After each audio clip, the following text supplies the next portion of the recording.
ప్రియులైన అద్భుత జీవితం అనే కార్యక్రమాన్ని వీక్షిస్తున్న ప్రేక్షకులందరికీ ప్రభువైన యేసుక్రీస్తు నామములో శుభం కలుగును గాక.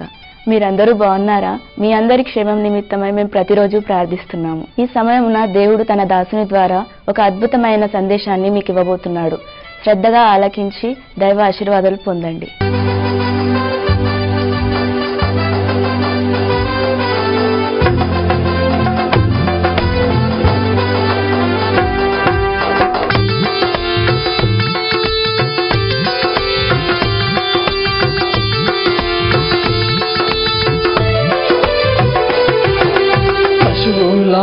పాకాలో మరియమ్మ గర్భాన పశువుల పాకాలో మరియమ్మ గర్భాన ప్రభు యేసు జన్మించే ఓరన్నో యేసన్న పాపుల కొరకై వచ్చెను ఓరన్నో యేసన్న పశువుల పాకాలో మరియమ్మ గర్భాన పశువుల పాకాలో మరియమ్మ గర్భాన ప్రభు యేసు జన్మించే ఓరన్నో యేసన్న పాపుల కొరకై వచ్చెను ఓరన్నో యేసన్న.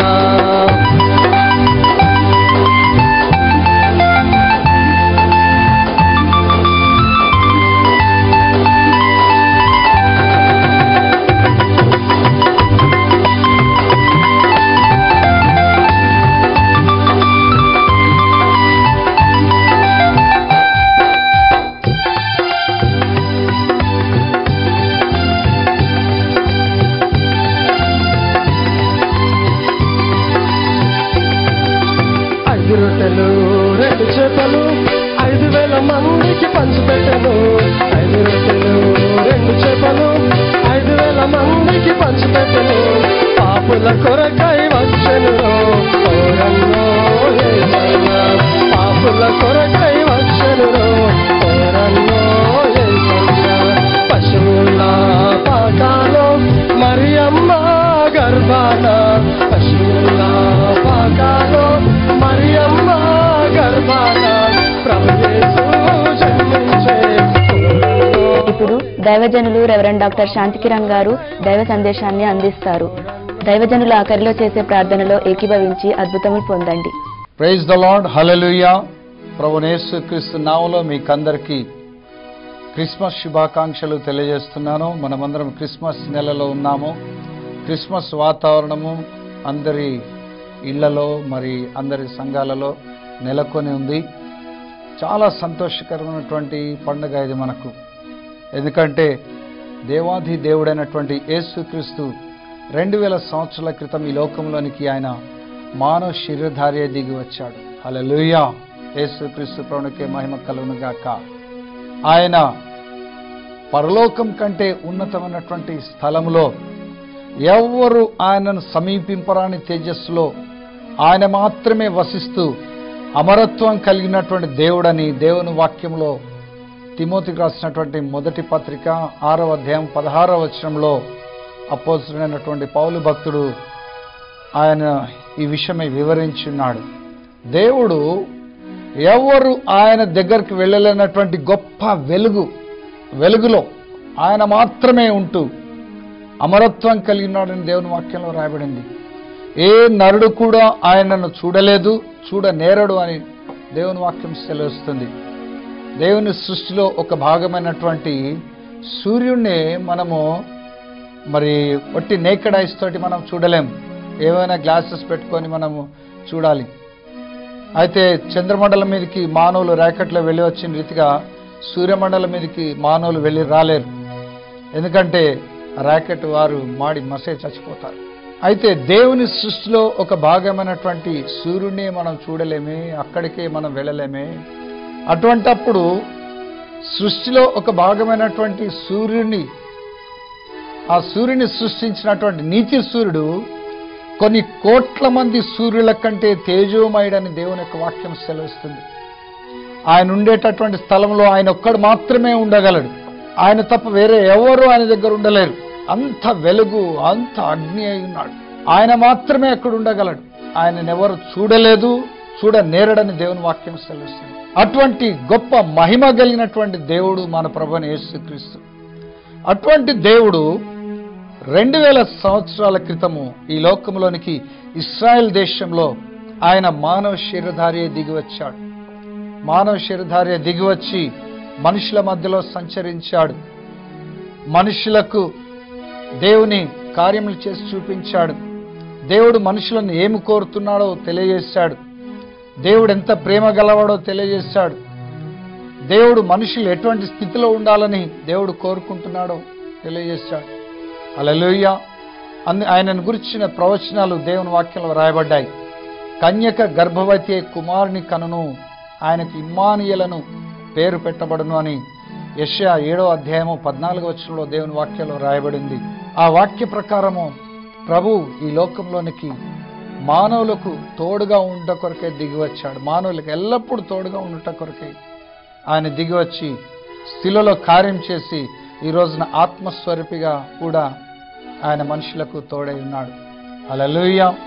దేవుడు మానవ శరీరధారి దిగివచ్చుట ఇది గొప్ప అద్భుతం.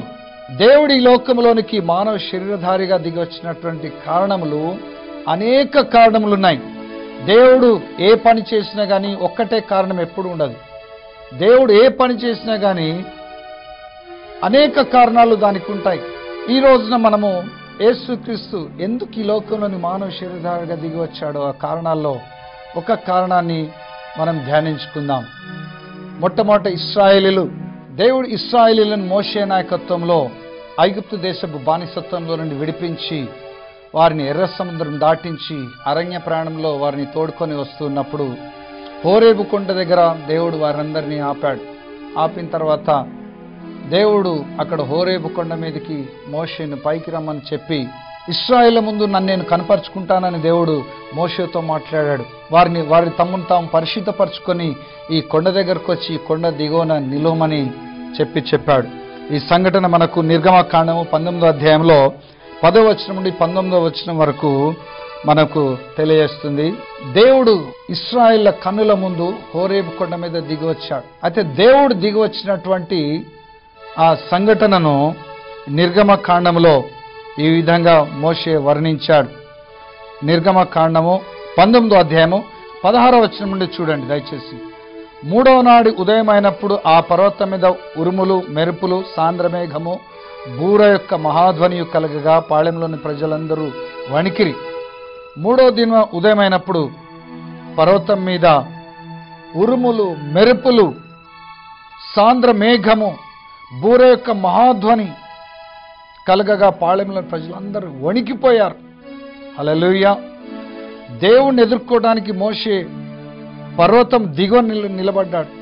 యెహోవా అగ్నితో ధూమమయమై ఆ సీనాయి పర్వతము పెద్ద కొలిమిలోంచి లేచినటువంటి పొగవలే ఆ యొక్క కొండ నుంచి పొగలేస్తూ ఉంది. బూరధ్వని ఇంకా మిక్కిలి పెద్దగా రోగుతుండగా ప్రజలందరూ వణికిపోయారు. ఈ దృశ్యము ఎంతో భయంకరంగా ఉంది. హల్లెలూయా. దేవుడు మోషేతో మాట్లాడుతున్నాడు. మోషే మాట్లాడుతుంటే దేవుడు తన కంఠస్వరం చేత మోషేకు ఉత్తరమిస్తున్నాడు. హల్లెలూయా. అయితే ఇదంతా ప్రజలు చూసి వణికిపోయి ఇక్కడ నిర్గమకాండం 20వ అధ్యాయంలో 18-19 వచనాలు చూసినట్లయితే ప్రజలందరూ ఆ ఉరుములు, ఆ మెరుపులు, ఆ బూరధ్వనియు, ఆ పర్వత ధూమమును చూచి భయపడి తొలగి దూరముగా నిలిచి మోషేతో ఇట్లనిరి. ప్రజలందరూ ఆ ఉరుములు, మెరుపులు, ఆ బూరధ్వని అంతా చూసి, ఆ పర్వతం మీద పొగ అంతా చూసి వారు మరి మోషేతోటి ఈ విధంగా అన్నారు. ఏమన్నారంటే, అయ్యా మోషే, నీవు మాతో మాట్లాడము, మేము వింటాం. కానీ దేవుడు మాతో మాట్లాడితే మేము చనిపోతాం. దేవుడు ఇంత భయంకరంగా ఉంటాడా? దేవుడు మాతో మాట్లాడితే మేము చనిపోతాం అనేసి మోషేతో ప్రజలు చెప్పారు. హల్లెలూయా. ఇదే సందర్భంలో మోషే ద్వితీయోపదేశ కాండములో 18వ అధ్యాయంలో ఇదే సందర్భం తిరిగి మోషే చెప్తున్నాడు. చూడండి 18వ అధ్యాయము 15వ వచనం నుండి మోషే ఇశ్రాయేలుతోటి మాట్లాడుతున్నాడు. హోరేబులో ఆ సమాజ దినమున నీవు నేను చావకుండినట్లు మళ్ళీ నా దేవుడని యెహోవా స్వరం నాకు వినబడకుండును గాక, ఈ గొప్ప అగ్ని నాకు ఇకను కనబడకుండును గాక అని చెప్పితివి. ఆ సమయమున నీ దేవుడని యెహోవాను నీవు అడిగిన వాటన్నిటి చొప్పున నీ దేవుడని యెహోవా నీ మధ్యను నా వంటి ప్రవక్తను నీ సహోదరులలో నీ కొరకు పుట్టించును, ఆయన మాట నీవు వినవలెను. హల్లెలూయా. అయితే ఇశ్రాయేలీయులు ఆ రోజున హోరేబు కొండ దగ్గర పలికిన మాటను ఇక్కడ ద్వితీయోపదేశ కాండంలో మోషే ఇశ్రాయేలుకు జ్ఞాపకం చేస్తున్నాడు. హోరేబులో మీరు ఆ సమాజ దినమున దేవుడు ప్రత్యక్షమైనప్పుడు మీరు నాతో అన్నారు, నేను చావకుండినట్లు మళ్ళీ నా దేవుడని యెహోవా స్వరం నాకు వినబడకుండును గాక, ఈ గొప్ప అగ్ని కన్నా కనబడకుండును గాక అని మీరు పలికారు. అందుకని దేవుడు ఏమన్నాడంటే, ఆ సమయమున నీ దేవుడని యెహోవాను నీవు అడిగిన వాటిన్నిటి చొప్పున నీ దేవుడని యెహోవా నీ మధ్యను నా వంటి ప్రవక్తను నీ సహోదరులలో నీ కొరకు పుట్టించును, ఆయన మాట నీవు వినవలెను అని అన్నాడు. మరి యెహోవా నాతో ఇట్లా అన్నాడు. ఏమన్నాడు అనగా, వారు చెప్పిన మాట మంచిది మోషే, వారు చెప్పిన రీతిగానే నేను 18వ వచనంలో వారి సహోదరులలో నుండి నీ వంటి ప్రవక్తను వారి కొరకు పుట్టించదను, అతని నోట నా మాటలను ఉంచుదును, నేను అతనికి ఆజ్ఞాపించినది యావత్తును అతడు వారితో చెప్పును, అతడు నా నామమును చెప్పు నా మాటలను వినని వానిని దాని గురించి విచారణ చేసేదను. హల్లెలూయా. అప్పుడు దేవుడు మీరు ఆ విధంగా పలికినప్పుడు ఏమన్నాడంటే, మంచిది మోషే, నీ వంటి ఒక ప్రవక్తను వారి మధ్యలో నేను పుట్టిస్తాను, వారితో మాట్లాడట కొరకు నేను వారి మధ్యలో పుట్టిస్తాను. ఆ ప్రవక్త మాట వారందరూ వినాలి, అతని మాట వినని వారిని ప్రజలలో ఉండకుండా నేను కొట్టివేస్తాను, విచారణ చేస్తాను అని దేవుడు అన్నాడు. హల్లెలూయా. యేసుక్రీస్తు ప్రభు ఈ లోకంలోనికి మానవ శరీరధారిగా దిగొచ్చిన కారణములలో ముఖ్యమైన కారణములలో ఇది కూడా ఒకటి. సమీపింపరాని తేజస్సులో ఆయన మాత్రమే వసిస్తూ అమరత్వం కలిగినవాడు, గొప్ప వెలుగైన దేవుడు. ఆయన కొండ మీద దిగొస్తే ఇశ్రాయేలుతో మాట్లాడడానికి ఆ దృశ్యం చాలా భయంకరంగా ఉంది.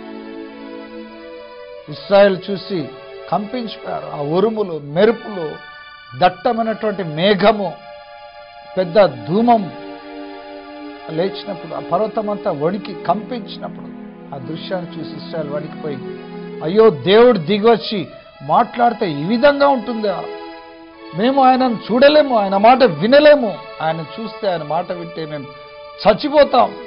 మోషే నువ్వే ఆయన మాట విని నువ్వు మాతో మాట్లాడు, మేము బ్రతుకుతాం, కానీ ఆయన మాతో మాట్లాడితే మేము బ్రతకలేమని మోషేతో ఇశ్రాయేలు అన్నారు. హల్లెలూయా.